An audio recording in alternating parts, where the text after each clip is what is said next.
sopro. Padre, dale sopro aquí, tío.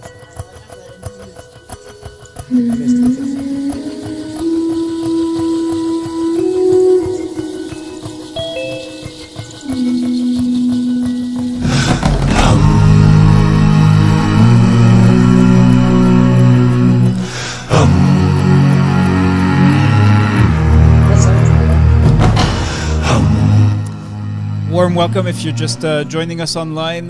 We will be kicking off this workshop on the topic of vaccine confidence with our guest Heidi Larson and with members of the COVID-19 Peer Hub. So members of the Peer Hub are immunization professionals who've been working for 6 months now, specifically on COVID response, how to keep immunization services going, and more recently have been developing case studies of vaccine hesitancy. So members of the Peer Hub have been invited to present their case studies, and Professor Heidi Larson will share with us the work that the Vaccine Confidence Project at the London School of Hygiene and Tropical Medicine is doing to help the global partners, the global community better understand what is happening with vaccine confidence, hesitancy, demand promotion, community engagement, and also what we can expect, what is going on, what is changing in terms of the attitudes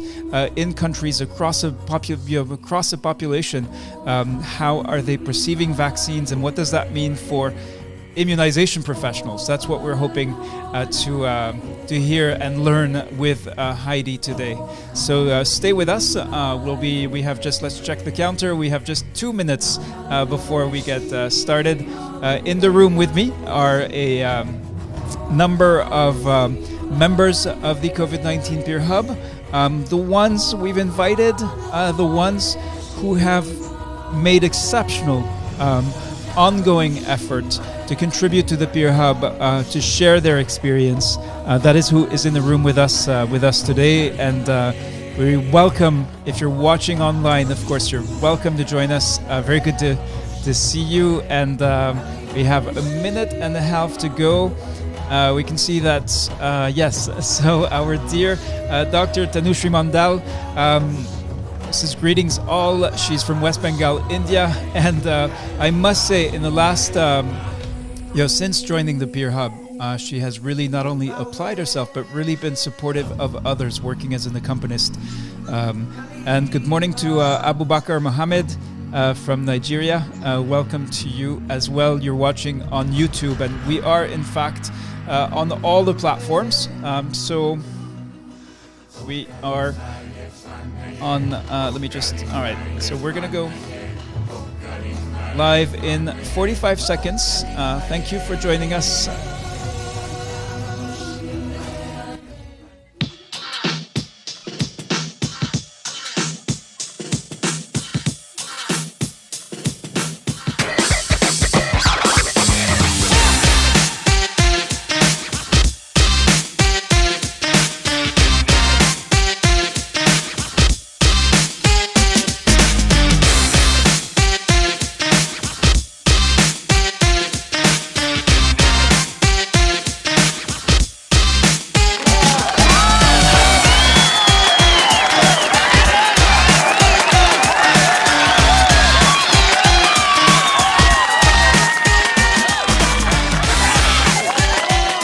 Warm welcome to you from Geneva, Switzerland. I am Reda Sadki from the Geneva Learning Foundation, and we're here, as you can see, for a workshop with Professor Heidi Larson and we're going to be discussing vaccine confidence. With me in the room are a large number of members of the Peer Hub. So before we get started, we're going to remind and recall what exactly we have been doing around vaccine hesitancy in the COVID-19 Peer Hub. So we initially wanted to invited immunization professionals from countries to share experience as part of the COVID-19 Peer Hub activities.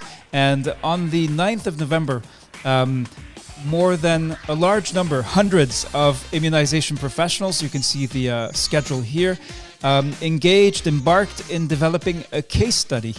And you can see here, let me see, the case study really asked the following question. Can you think of a time when you helped an individual or group overcome their initial reluctance, hesitancy, or fear about vaccination? Heidi Larson was our guest on the already on the 23rd of November, and we're super pleased to welcome her back. I see her in the room. I'm just going to move her into as a co-host, and so we can hear and properly welcome her. Heidi, warm welcome to you. Good morning. All right. Would it be possible, could I ask you to turn on your webcam? Is that possible? Oh, sure. Sorry, okay. I thought it was on. Let's see. Sorry, I wasn't sure if I had to go to LinkedIn or Facebook, but then I realized it was Zoom. So I've been jumping platforms. Sure.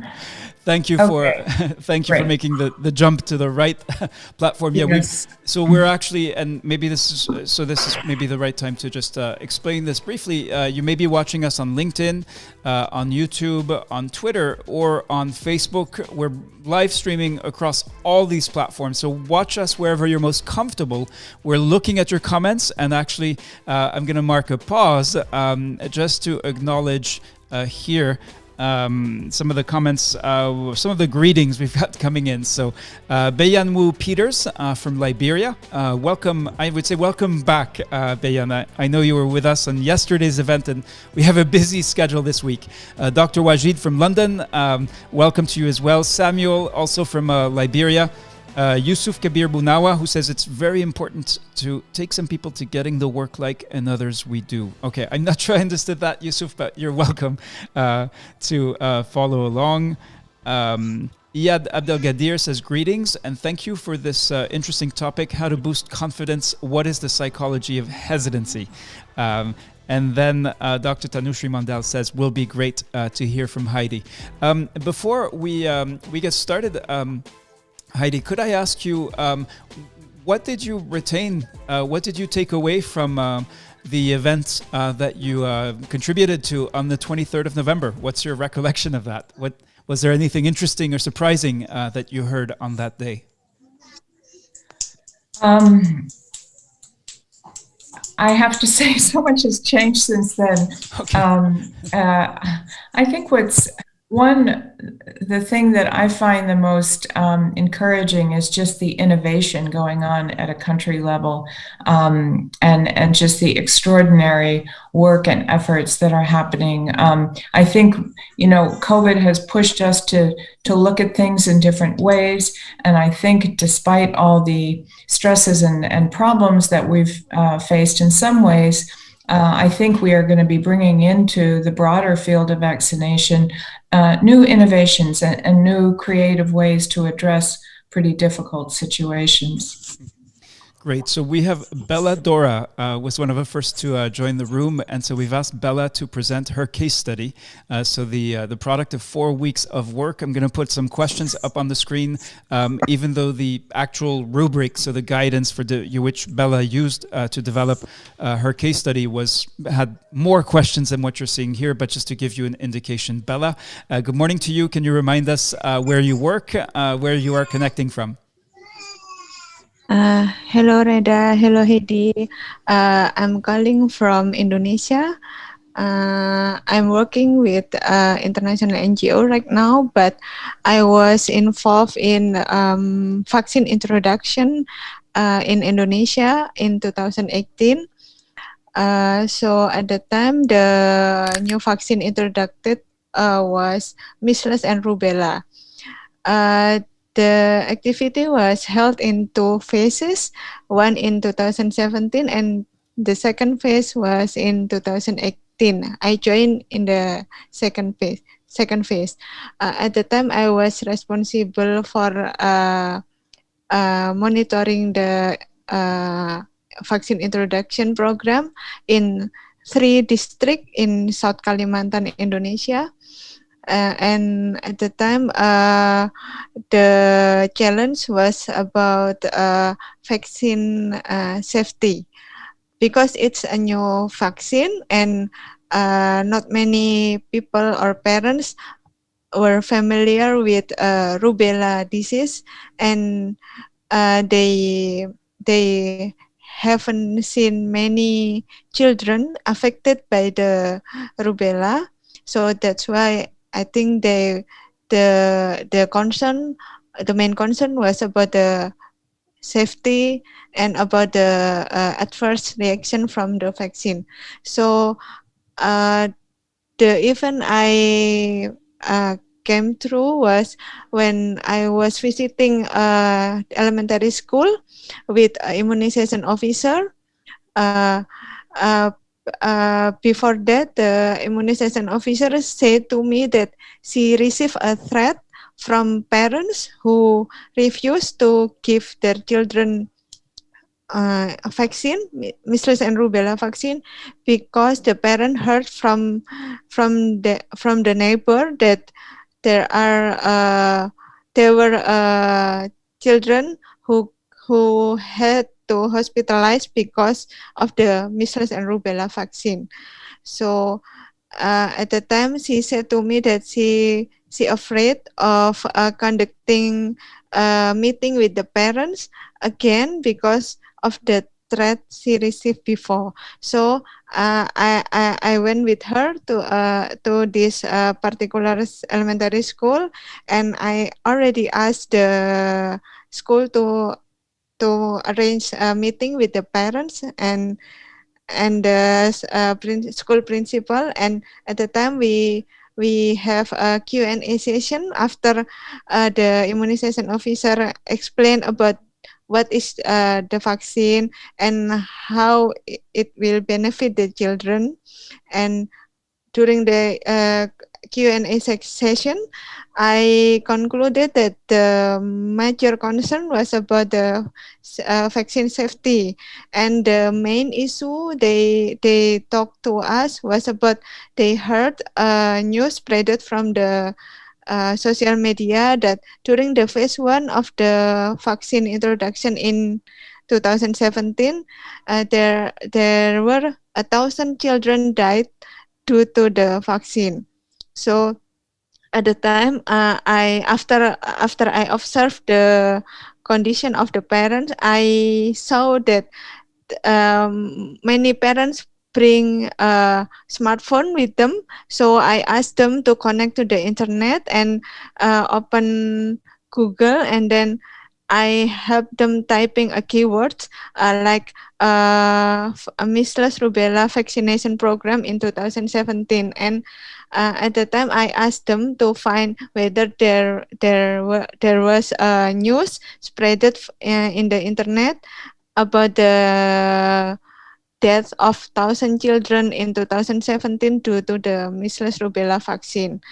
And one of the parents said that she couldn't find that news, and I asked the others whether the others could find the news, and they said they couldn't find the news. So I told to them that so it's mean that what parents heard is a hoax. And I also explain and show them data I brought from the WHO Indonesia and the Ministry of Health Indonesia about the number of number of children vaccinated in 2017 and the number of children had been vaccinated in 2018 with measles and rubella, and the number of adverse event recorded, and the number of children with adverse event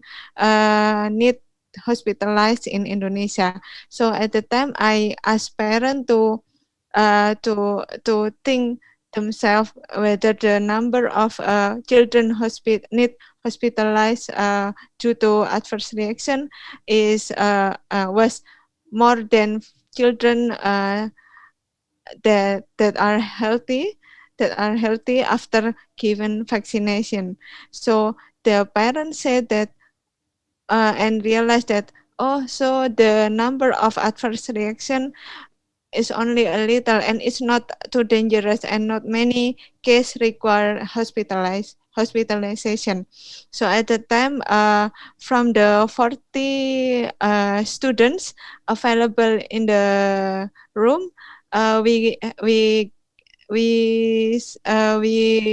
got around 2000.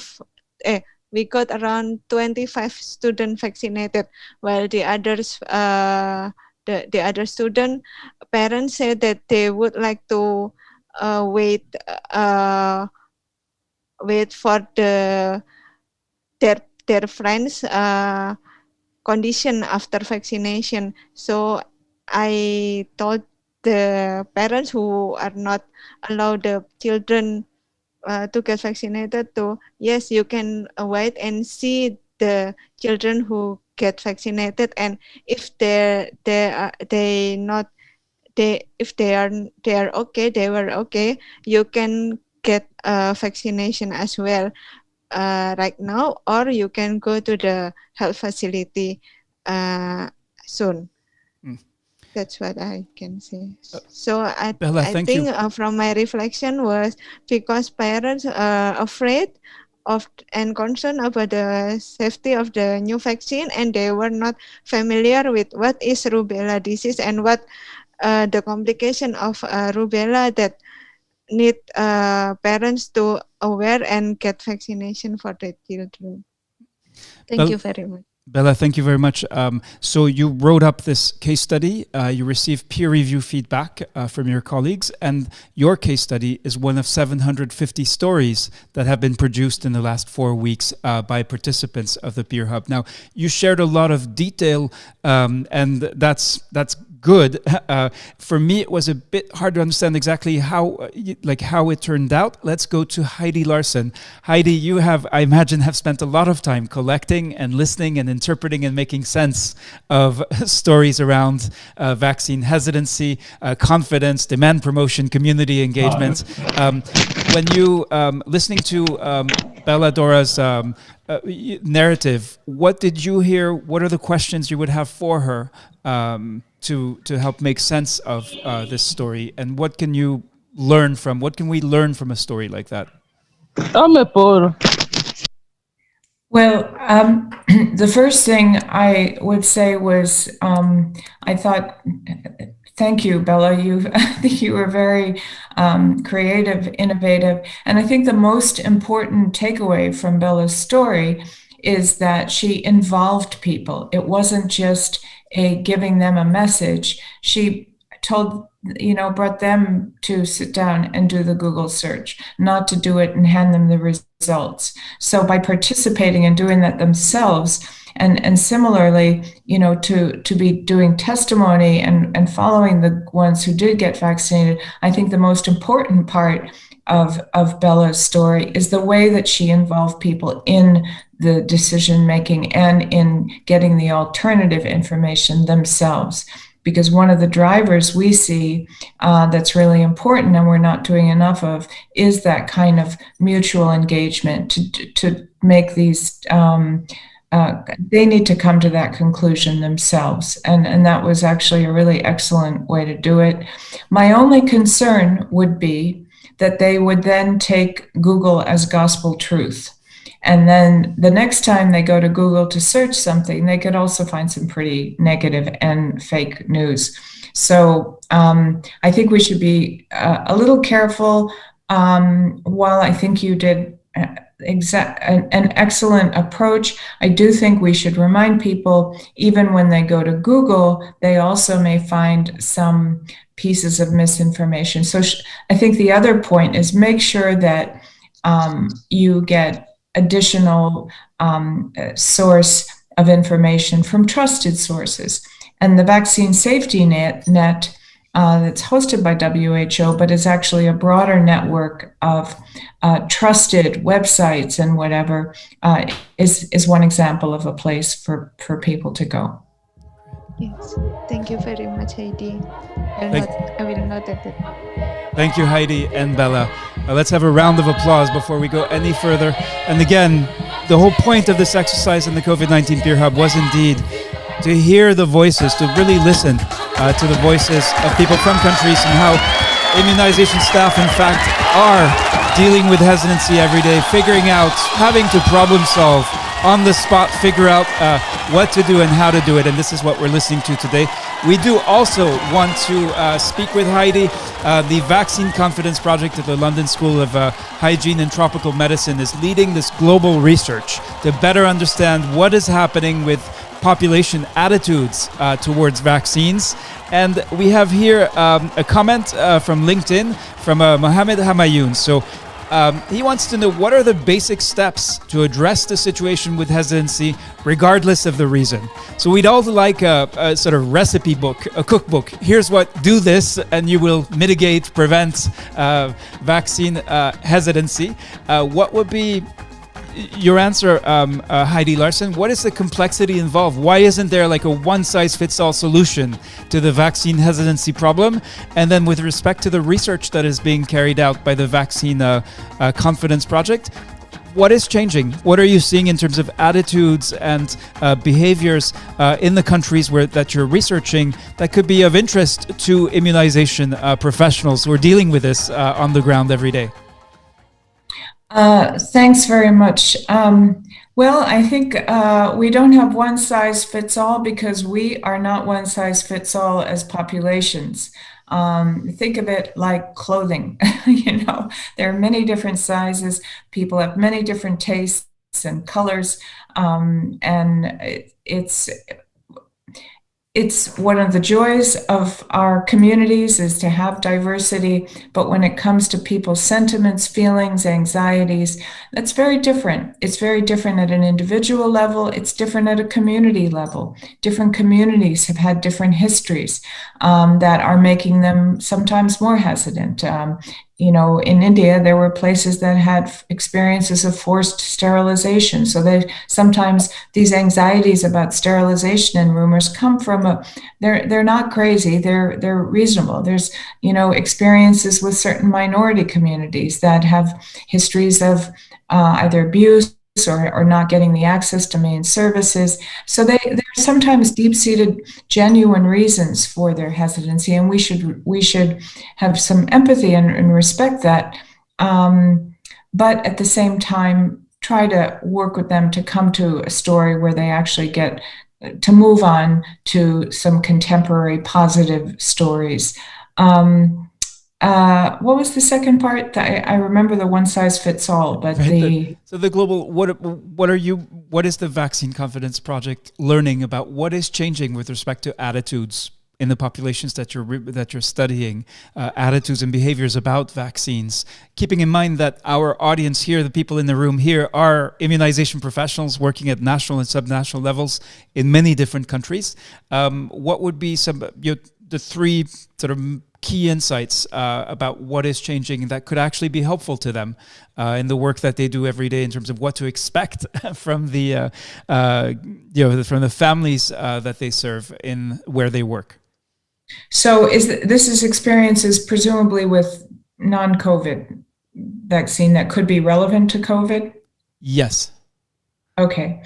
I think I just my previous call was presenting results to Africa CDC. We've just completed a 15-country study at a very local level to understand what were the confidence levels, the willingness to take a vaccine, and the kind of things so the first thing I would say that we've really learned, and the whole point of the Vaccine Confidence Project, which I founded 10 years ago, was because the previous 10 years I had been working on vaccines. I worked with UNICEF, leading their strategy and communications for the introduction of new vaccines, launched Gavi in 2000 and chaired the advocacy task force for Gavi. And so I saw around the world these issues emerging, and this was 20 years ago, because we launched Gavi in 2000, actually January 2001, I think it was. But since then, when I saw these new vaccines being introduced around the world, we hit a wall with a number of ones. And my training is in anthropology, and I would go out and the head of UNICEF would say, go out and understand what their issues are and come back to us. So I got a real window on all the different reasons that people had why they were hesitating. And I felt like we just didn't have enough time in our day job of trying to push these vaccines out to really understand. So I set up the Vaccine Confidence Project. Left UNICEF, set up the Vaccine Confidence Project strictly to be listening to publics around the world, gathering evidence, mapping what are the different issues, developing a confidence index that we run over time to see changes in population as a resource to people like yourself on the front line to get some context and issues.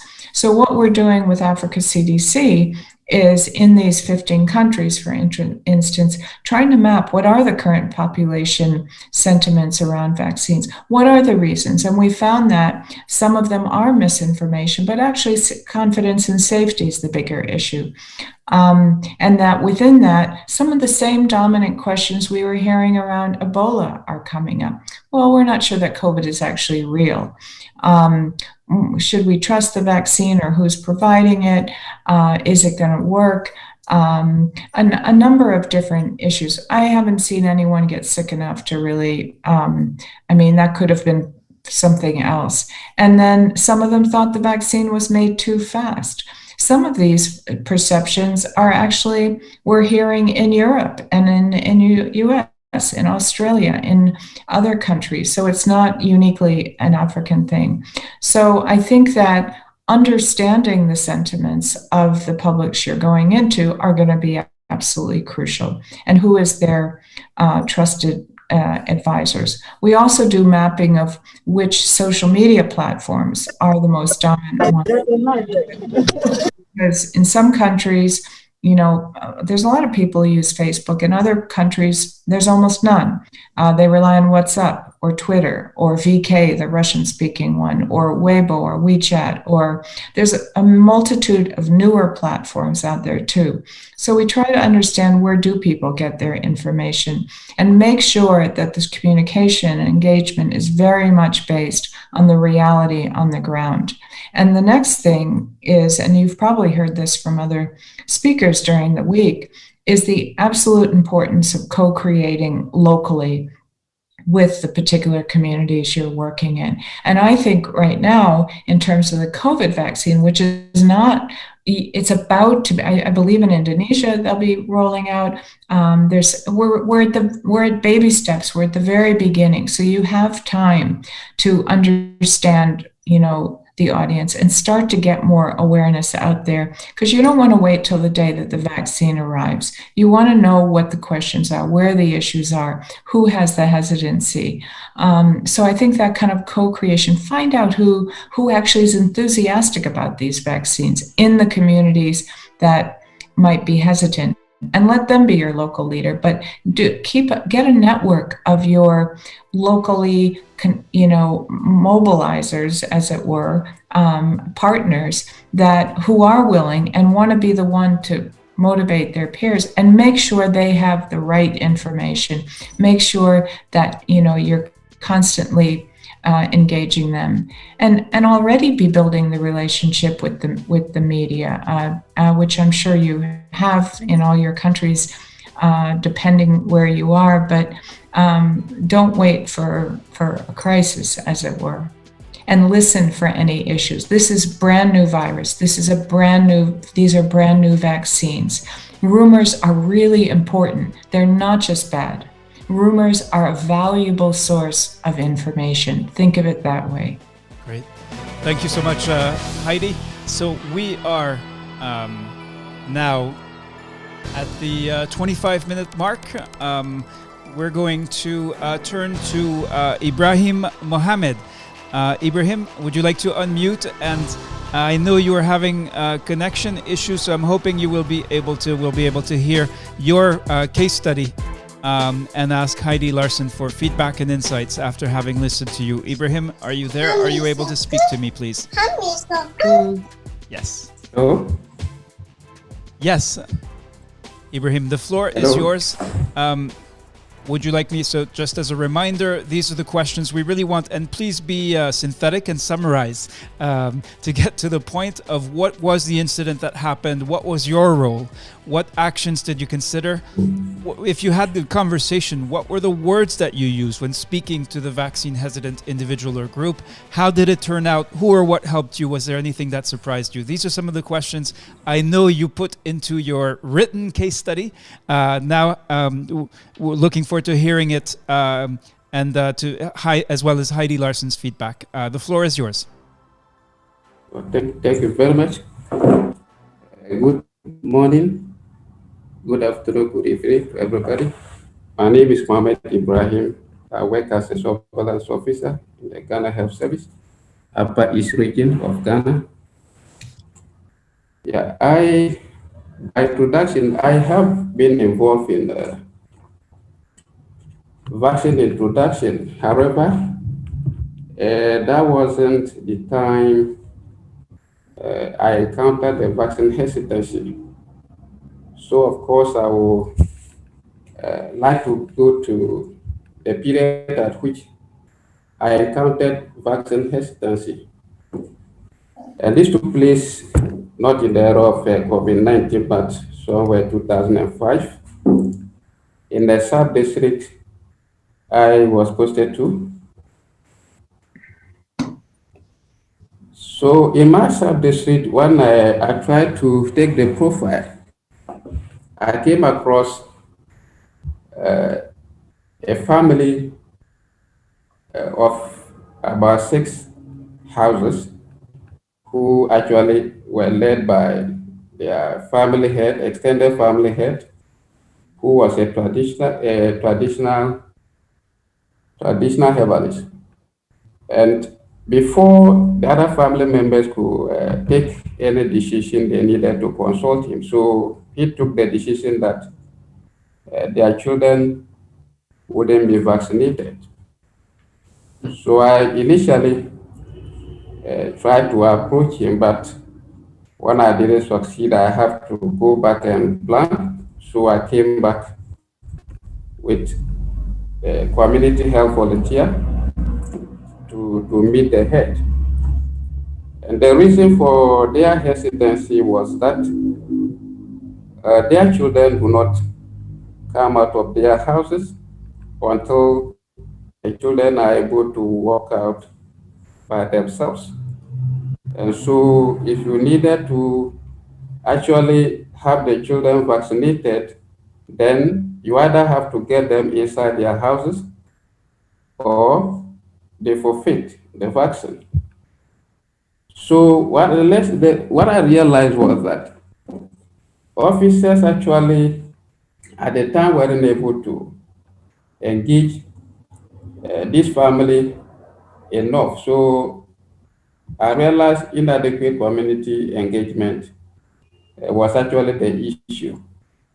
So I went back, remobilized with my team, and then the action we planned to take was to meet him with the other family members, listen to them exactly what the belief was, and then from there, we'll be able to offer our suggestions. So my key role was to actually lead the team with the community health volunteer and other few health staff, of course, vaccinators, to meet the family. And we did that with them. So when we met, they asked what our vaccines were about. And I took the time to, first of all, have to find out from them exactly what the issue was. And they repeated the same belief. We have a way which we could use to get the children vaccinated. They didn't have a problem. But their main issue was that they wouldn't want the children to be brought out until the children can come out by themselves. What? I can't. Didn't want their children to be what? Hello? Hello? Yes, Ibrahim. Heidi's question is, what was it that they did not want for their children? Can you clarify, please?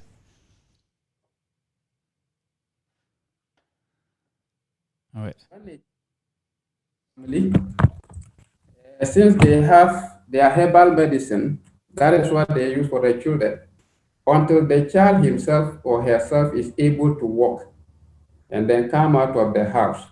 Even if the mothers are not allowed to travel far. Wherever they are going, they leave the children behind and then go out. Even if it's market, they go out and come back to enter and meet the children until the child is able to walk and then walk out of the gate by themselves. So that was the belief they had. Okay. So it was an access issue, actually. Can I continue? Yes, please. So tell us, how did it turn out? Who or what helped you? Was there anything that surprised you? All right. So the community health volunteer actually play a key role to help in that, because at the time I couldn't even speak the language well. He has to interpret the message I wanted to put across. So exactly what we did was we listened to them after they presented to us, and I told them that what the vaccines actually were just to add additional protection. It wasn't to be used against their traditional medicine. And so it's about additional processing for children. And then we showed them posters of poliomyelitis, measles, diphtheria, and some few other diseases. So we explained to them that if the children do not take the vaccine, their medicine alone wouldn't be able to protect the children from getting those various diseases. So we realized that they actually were acting on ignorance. But all the same, they still stood firm that if we wanted to get the children, then we need to enter their houses. So we agreed that no problem. If that was their main reason, then we'll always enter the houses to get the children vaccinated. And that was accepted. So our key messages, we told them children vaccine are beneficial to our children. Vaccine prevent, and we listed the diseases to them, which they were mentioned locally to them, and they understood the concept. So what I would want to say is that in dealing with community members, the key lesson is everybody wants to be appreciated. When you appreciate their point of view, then they allow you to also give them what you are intended to, what you really want to put across. So what surprised me was that initially the rumor I heard was the fact that they don't just listen, or they don't allow anybody to discuss with them or talk to them about vaccines. But I realized that was not exactly the issue. The issue was, the approach was not so good for them. Maybe they are just there and then you come and want their children to be vaccinated. Why do you want to vaccinate them? So that information actually didn't get down well with them. But after we had that discussion with them involving the other family members, at the end of the day, they accepted that, yes, we could be entering their houses to vaccinate the children. So as health workers, we realized that that was a good start. And so we started with that. And I worked in the place from 2005 up to 2009. And so later on, we agreed that the detail about the belief is the fact that the children wouldn't pass through the main gate, but whichever means we could use to get the children out, because I needed to also add group monitoring. So we agreed that we could be passing the children over the short walls of their houses. And then, so anytime we have an outreach, we go. Health workers will stand behind the house. The mothers will pass the children over the wall. We pick them, go, and then the mothers will pass through the main gate to meet us at the outreach point. We'll vaccinate and weigh them. Then when we finish, the mothers will enter, will pass the children through, over the walls as well, for them to take the children inside. Then, before 2008, yes, that whole belief, I would say, was dissolved, because they finally understood that the children working out, or that belief, they couldn't substantiate the impact of that kind of belief. And so finally, we had it, so easy that, or finally resolved in that, it was normal for them to now come anytime, even to the health facility, to take vaccinations. Thank you. Over. Thank you, Ibrahim Mohammed from Ghana. Over to you, Heidi. Is there anything that surprised you in the narrative you just listened to? What would you like? What would be your feedback? Are there any insights that you'd like to share back with Ibrahim and the rest of the group? This is one of more than 700 peer-reviewed case studies that Ibrahim and others in the Peer Hub have been developing in the last 4 weeks. They're actually submitting the final versions tomorrow. Your insights and feedback would be very much appreciated and valued. That's great. And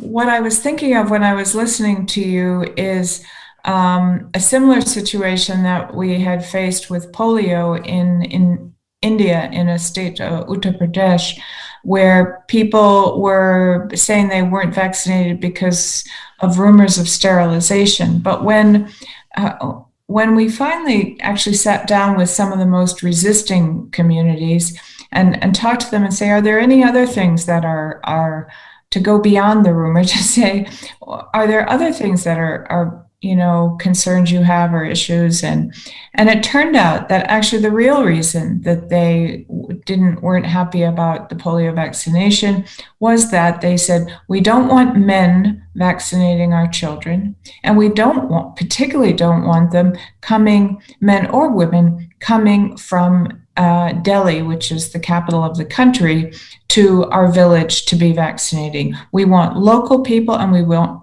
prefer local women, so that if anything happens, we know where to find them, we can get their help.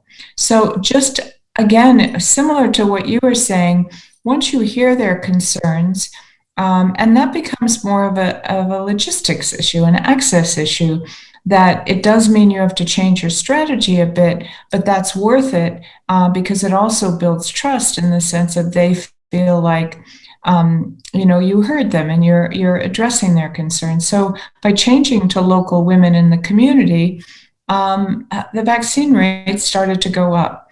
So I really appreciate the story, the summary from Ghana. I think it's a very important one, and I think, Rita, I'm not sure how I would assume that especially given the number of case studies you have, you'll find some themes across them and cluster them in different groups. Is that what you'll be doing? Because I would not be surprised if there are other stories that are also, you think it's about a belief or a particular rumor, but actually turns out to be something that is more tangible to address. And similarly with the first one, the kind of co-involvement, yep. I would think that there'd be some emerging themes across that would be helpful in terms of organizing the archive, as it were, yes. to make it useful. So for members of the Peer Hub, the work of developing the case studies, producing that knowledge is complete tomorrow, if they're good at submitting on time for deadlines. And then the work of research is really the next stage. We'll be looking at it through the lens of education, looking at the learning processes involved, but we also need the public health lens and the specific expertise that around the behavior change frameworks and the other aspects that go into properly analyzing vaccine hesitancy. Just to clarify, participants in the Peer Hub have developed a lot of case studies are pre-COVID, and we thought that was okay to prime the pump and get people thinking, what have I been able to do in the past to mitigate, prevent, respond to hesitancy, to promote demand, to engage with the community. And really, this is all about getting ready for what we know awaits us in 2021. So we're at the 41-minute mark now, and I want to turn to Charlotte Mbu. We haven't heard your voice, Charlotte, yet. How are you doing? How are you doing this morning? I'm doing great, Reda, and a pleasure to have you with us today, Heidi. Greetings to all the Peer Hub members that are in the Zoom room and those that are watching through our various platforms. Reda? All right, so Charlotte, I know you have been discussing with participants in the Peer Hub who will be our next presenter to share their case study, to get some feedback and engage in this dialogue with Heidi Larson. I'm going to turn towards Cameroon, and I'll be inviting Martha Ngoe to unmute herself and share the story. Rather, Martha wishes that the questions be projected so that she could be able to give an orderly presentation and be as concise as possible. All right, that's of course much appreciated. Let me just get those, spotlight those. Yes, Martha, a warm welcome to you. The floor is yours. Thank you, Reda. Hi, everyone. I'm Martha Ngoe from Cameroon. I work with the EPI group, technical group at the sub-national level. So the situation was a case of a community dialogue in order to restore demand for immunization. This was during the COVID-19 pandemic. We are in a setting where we have a socio-political crisis, and it has break out to a war for over 4 years, and we have this population that are constantly displaced. And in one of the activities organized by UNICEF, PIRI, in May, that is after the pandemic hit the country, the first case was detected in March.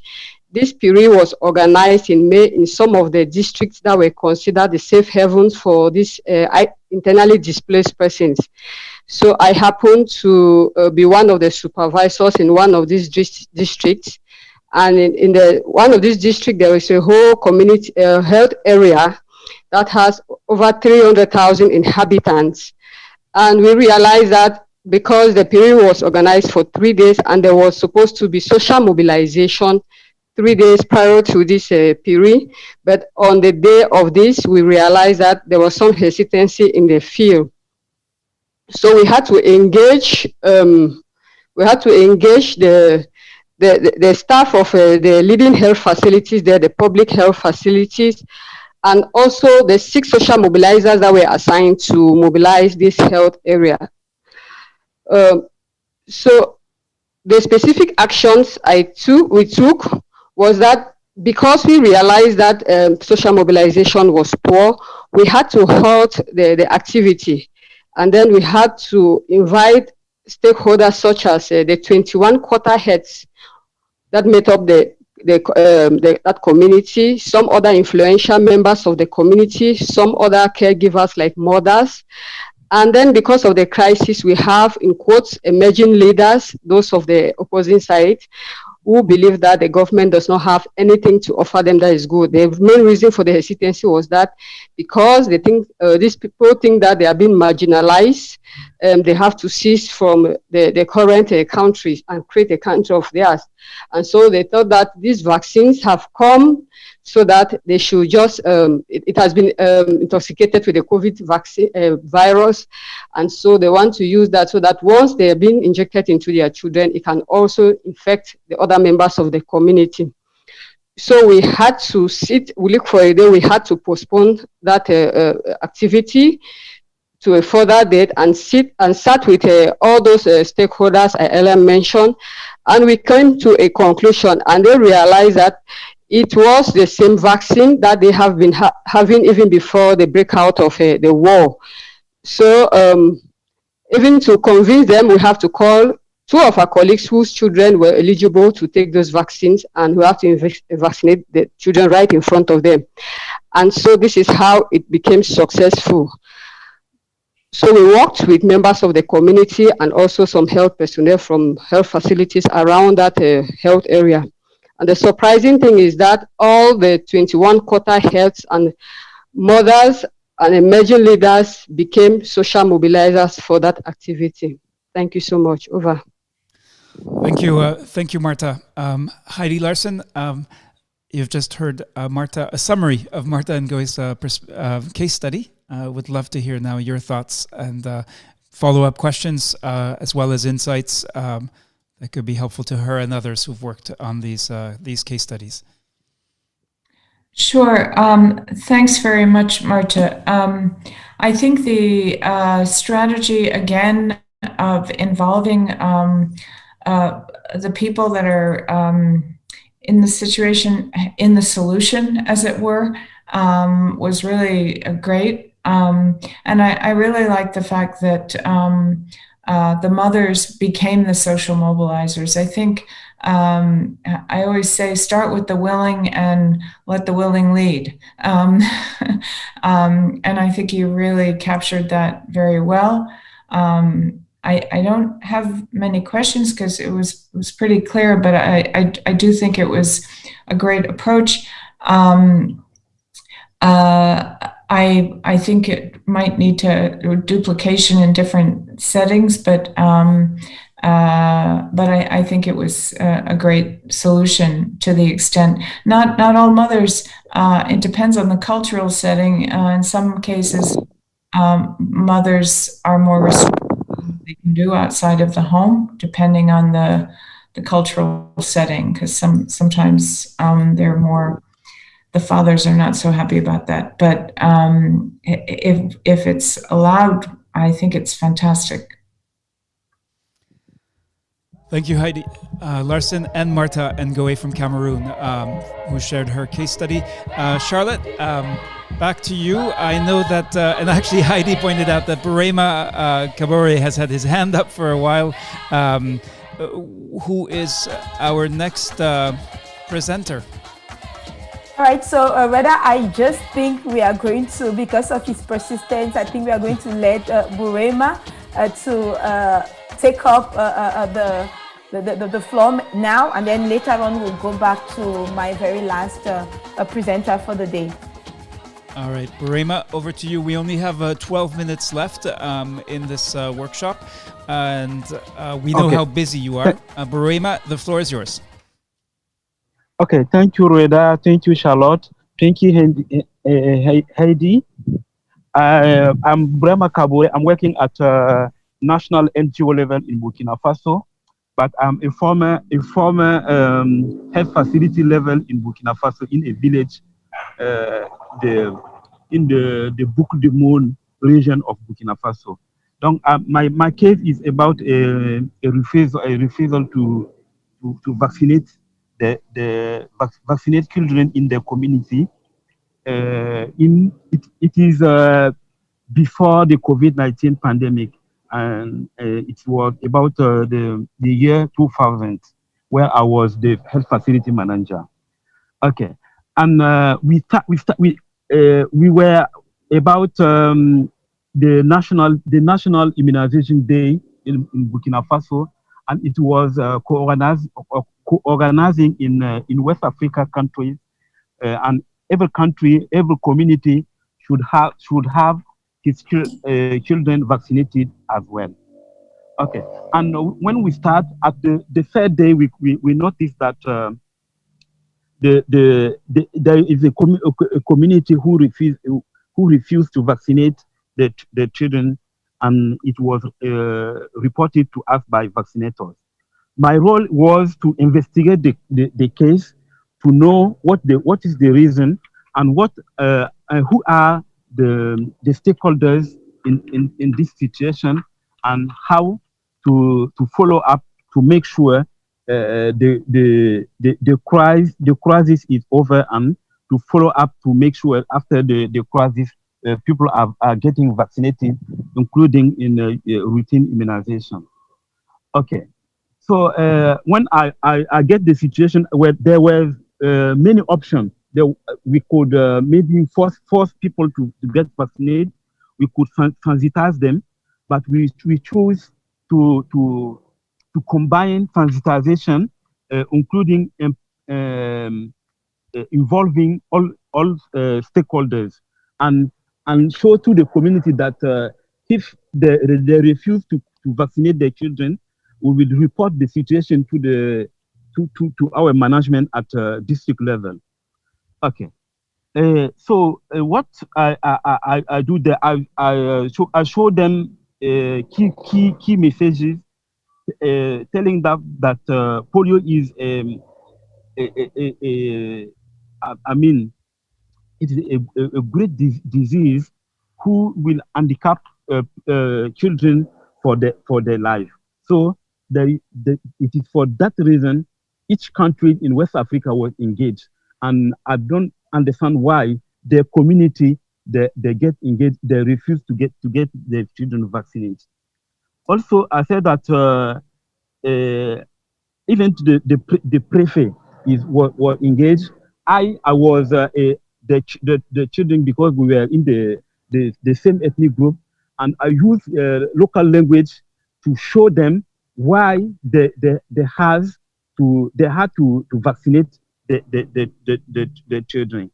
So I use many proverbs in local level to encourage them. Okay, what surprised me is that after I noticed that they thought that it was family planning program, because in 2000 there was a program on family planning promotion, and they thought that it was just to force them to adopt family planning. It's why they were organizing the vaccinating. And another thing is that if it were our days, I had to involve community based organization to solve this problem. But in 2000, there was not enough community-based organization except the chief of village and the administrative responsible in the village. That is just a summary of my case study. Thank you, Heidi. Thank you, Reda. Over to you. Thank you, Borema. I suggest that we only have 7 minutes left, that we go to our last presenter. Charlotte, I believe that is Tanushri. Yes, Reda, it's Tanushri. And so, Tanushri, if you can go ahead and unmute yourself and in a few minutes share your vaccine hesitancy story. Thank you, Charlotte. Thank you, Reda, for the support extended. Thank you, Heidi, for being with us. And I just want to start with the saying of Heidi that one size does not fit all. And as she had rightly put up in India, yes, she had worked in Uttar Pradesh. She cited the example. I would like to put the example of my place in West Bengal.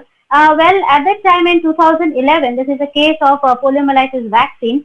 And as we know that the last wild poliovirus vaccine, the last wild poliovirus was detected in West Bengal, and that was in Shapara village. Now, we were working very close to that village, and that was in the district of Howrah, and that was in Uluberia as well as Metiaburuz.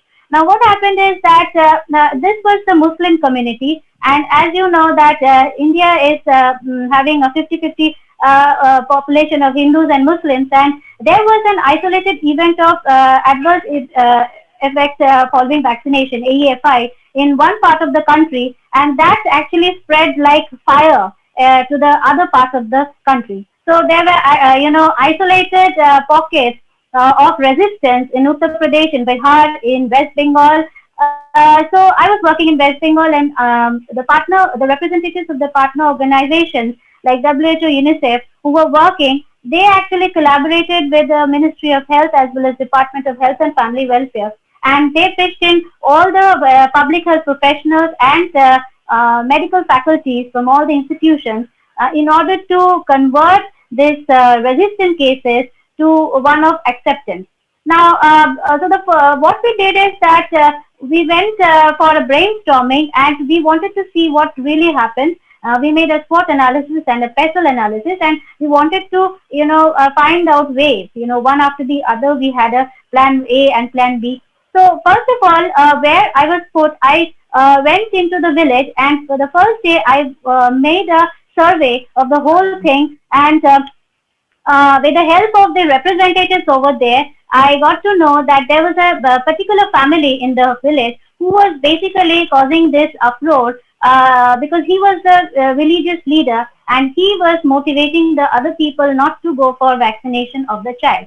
Now, what I did, I also got to know that there was another certain family in the village where the youngest child was not given polio vaccination because she had been suffering from gastroenteritis from the very childhood.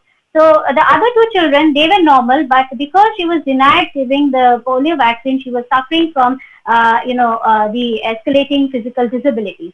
So what my target was, the easiest target for any health professional, especially, for being a doctor who is very much acceptable to the community, I went into this house and I talked with the female household. Now, the female, as we know that the female households, there is always a gender, I would say, differentiation in the decision making in the house. So they were quite, accepting the fact, but the male member of the household, they were very staunch. And I asked him that what was the main cause. So he said that it was a conspiracy of, like as Heidi said, that people thought that people coming from Delhi, they were not entertained because they thought that it must be the conspiracy of the government to make it a non-Muslim country. So it was like that. So it was spreading like fire. Now, then I said that I talked with him at many occasions. So I went every day, and it was, at the first sight, he used to get very angry. But on repeated attempts, when I used to go to him, it changed into one of kindness and acceptance. Now, what happened is I used to motivate him that certain event of AFI was which he was citing that has actually left the child with incapacitated for life. And there were also, as Heidi said, that there were forced sterilization. So, there were certain rumors, there were certain instances that really made them to think like that. So what I did is that I told that that particular instance of AFI was not only that happened in the Muslim community, but it also happened in Hindu community. So then I went on to other religious leaders and the political leaders, and I was accepted over there, and I tried to get the theme that whether something existed in their religious beliefs, because it was getting rooted in their religious beliefs, and that was very difficult to bring out of their minds. Now then the other religious leaders, they were also confronting my questions, that they were that was not accepted by them, but somehow I tried to motivate that was not the reason. What we did is that we took the help of mass media, and we kind of brought an innovative approach. Was that okay? What we do is that we vaccinate a Hindu child as well as a Muslim child at the same time, so that they will have the understanding that no obnoxious things are happening. So it was to uproot their belief from the system.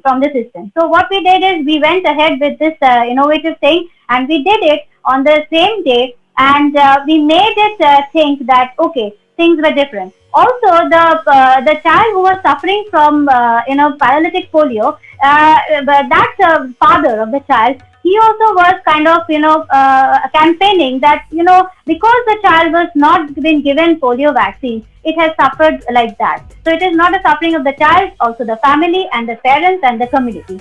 So ultimately, what happened is when they were convinced that it was not against, it was not a conspiracy against their culture, not a conspiracy against their religion, not a conspiracy to make them infertile and make them extinct. So then they were convinced. And I told the religious leader, the male household, that see, the decision making goes to your hands, basically. And if you want to see your child happy and healthy, then you must go for this polio vaccine, because the main question that lurked in their mind was that we didn't get vaccinated. Then why should our children get vaccinated? It is because of the emerging and the re-emerging diseases of the polio, of the viruses, of the different bacteria that is going around in the society, in the community, which was not prevalent before, and also our immune system. So it was more of BCC than IEC that we did, and ultimately that myth of that myth was broken. With the cohabitation, as well as co-immunizing a Hindu child with a Muslim child. So that really made the difference, I think. So thank you very much.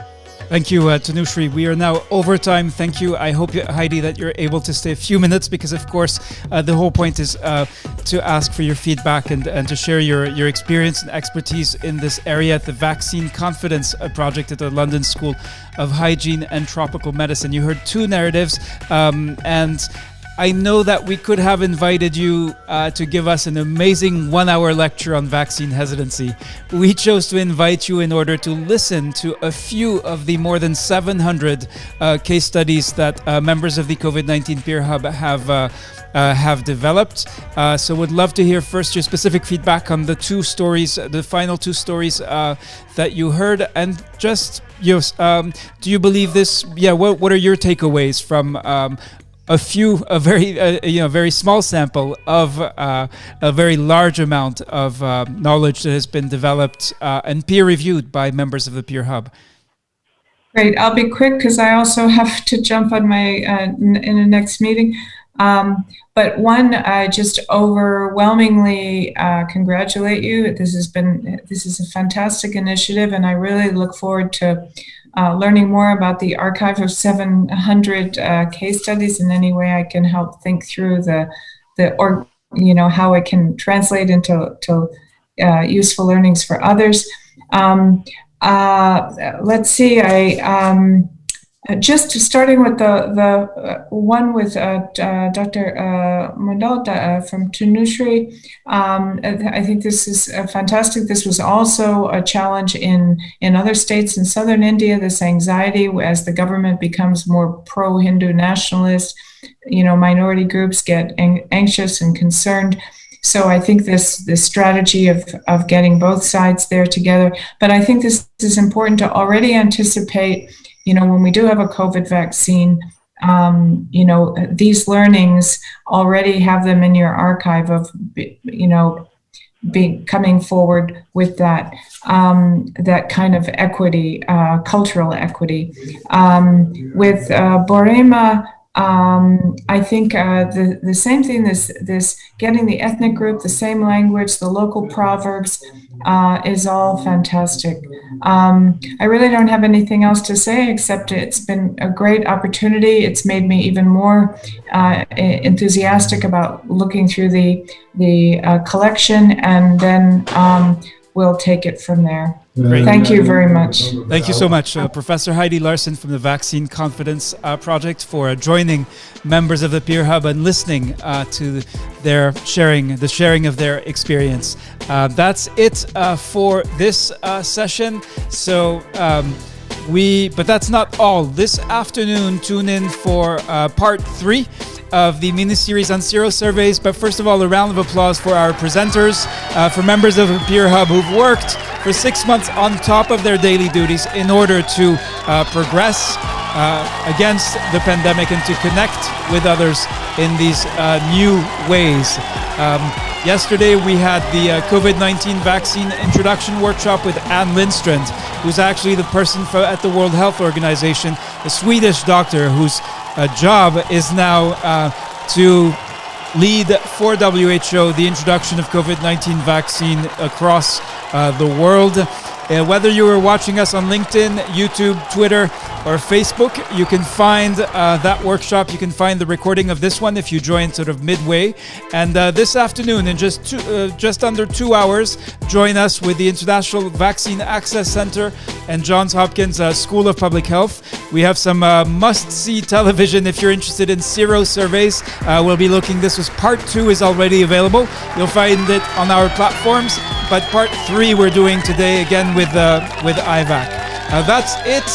The Peer Hub will be reconvening in January.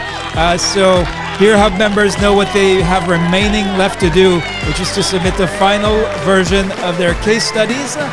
Thank you so much for all of your participation, for the trust in joining us today and in sharing your experience. I'll now be rewinding the comments just so we can enjoy some of what's been said during this workshop. Thank you once again, and see you soon.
Give everyone a time to read that one. Thank you, Heidi, and others who made such great comments and contributions. I'm so sorry we don't have nearly enough time to acknowledge them all, but we do this rewind at the end. Hopefully that's a little bit helpful.